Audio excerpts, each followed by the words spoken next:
Tara mga katusok, samahan nyo kami sa isang matagtag, malikabok, ngunit masaya ang pag-akyat sa Mount Pinatubo.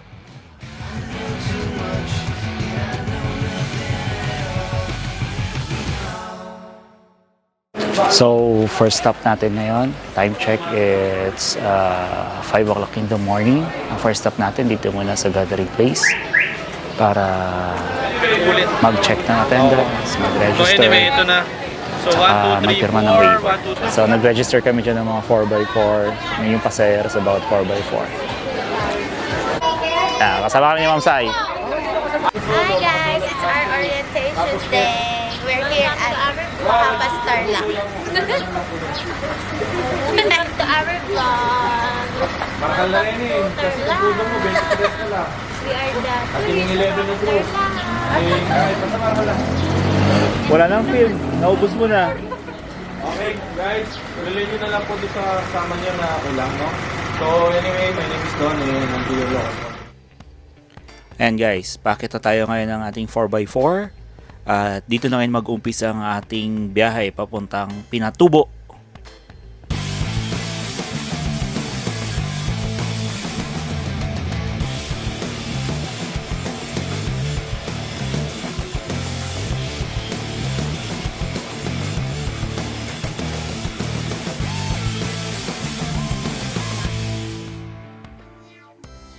So, tumigil muna tayo rito pansamantala sa assembly area ng 4x4 bago natin tahakin ang ilog na ito papunta sa paanan ng Mount Pinatubo.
So, first stopover namin after ng long drive. Dito kami ngayon sa, ang tawag dito? Ang tawag, ay pangalan natin dito? Tao yun, Toblerone Hill. Hindi ko lang bakit Toblerone. So, ayan. So, ito yung area natin kung saan pwede mag-relax.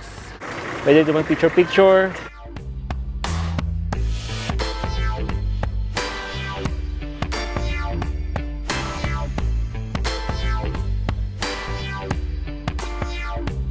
Ayan. So, ito yung area nila.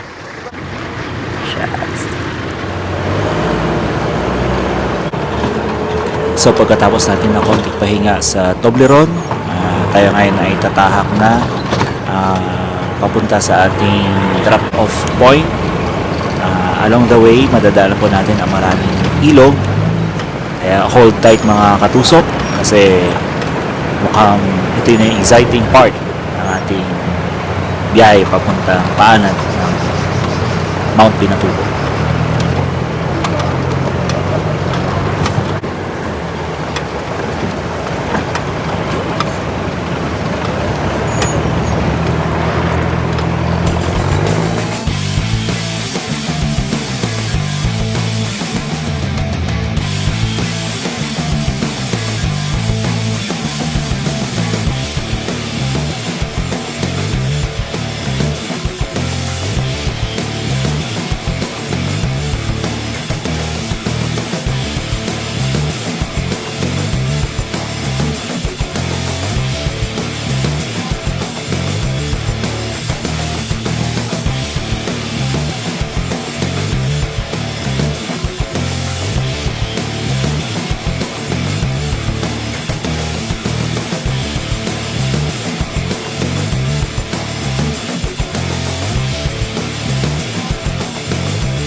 Hanggang dito na lang ang ating 4x4.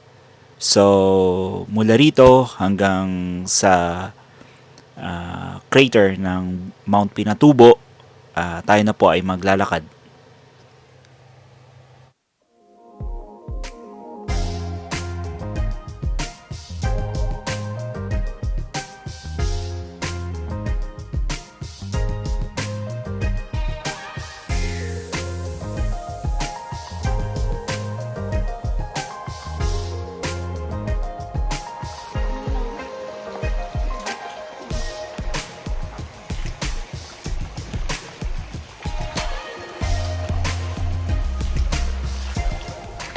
So pag akit natin dyan, yan na yung crater.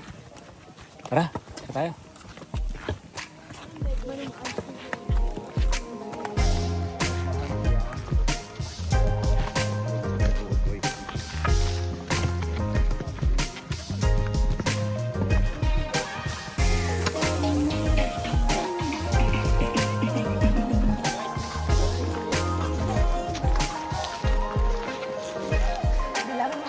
So, dito na tayo ngayon sa...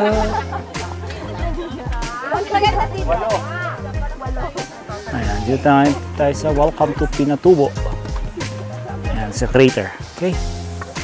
Kakarating na natin dito. Siguro mga after 1 hour and a half na trekking. Ayan. Welcome to Mount Pinatubo.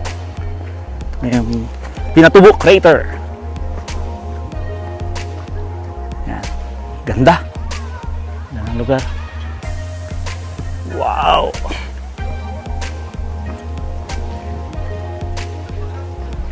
So, umpisa sa baba hanggang dito sa taas. Puro ilog ang nadaanan natin. Meron talaga yung mga bato. Pero pag tingin dito sa banda, packet talaga sa taas. May na lang na ilog ang nandun. Okay, so ito yung Pinatubo Crater. So, hindi ko ni-imagine na pag pumutok ito, ito ang maglalabas ng lava. No? Tayo na nagpaputok. So, ngayon, yan. Tayo ngayon ng video. So, ito na yung crater ng Mount Pinatubo. So, yun. Minsan may mga nagpapalipad ng drone. Ayan, mamaya magdo-drone tayo. Ayan. May drone tayo mamaya.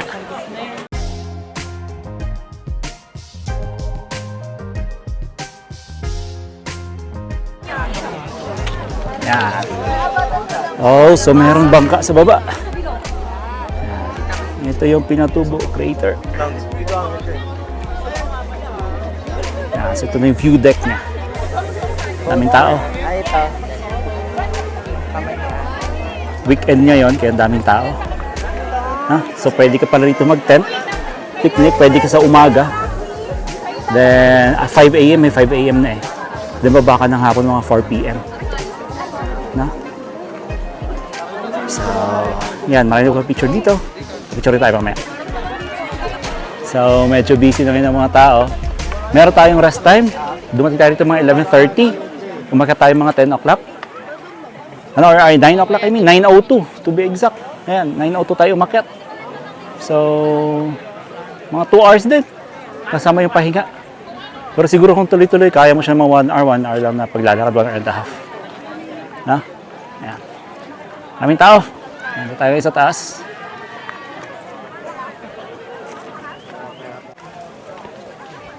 Ayan. So, mapapamangha ka sa creation ng Panginoon. Actually, pwede tayo bumaba sana doon sa may crater mismo, doon malapit sa may tubig. Kaso sa araw na ito ay nandito ang FIVOX. Meron silang kinakandak yata na research. Kaya sinarado nila ang hagdanan pababa. So, kaya wala tayong magagawa kundi dito lang tayo sa taas. Pero okay lang. Maganda naman ang tanawin dito eh. Kakarating lang natin dito sa may crater ng Mount Pinatubo. At ito tayo ngayon ng area. Kung makikita mo doon sa banda sa likod, meron pa rin siyang usok na bumubuga ng usok. At ang puti na yon, actually sulfur yun eh. Galing sa usok. Sapatos versus chinelas.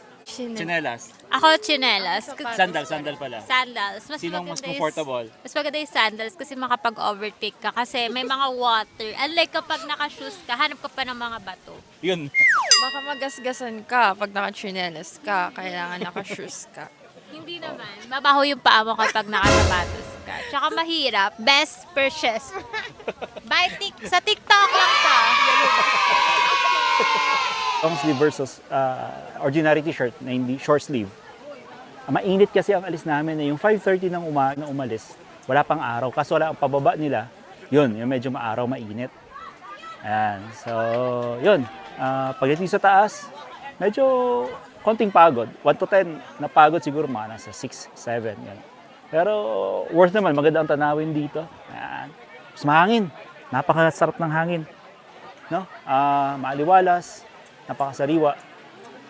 Walang usok. Yung importante, walang amoy usok. Walang amoy pollution. Okay? So, ikot tayo minsan mamaya. Mag-drone tayo.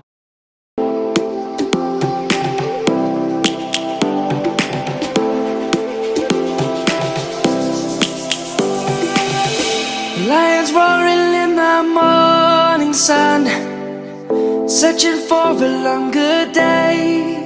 Savannah.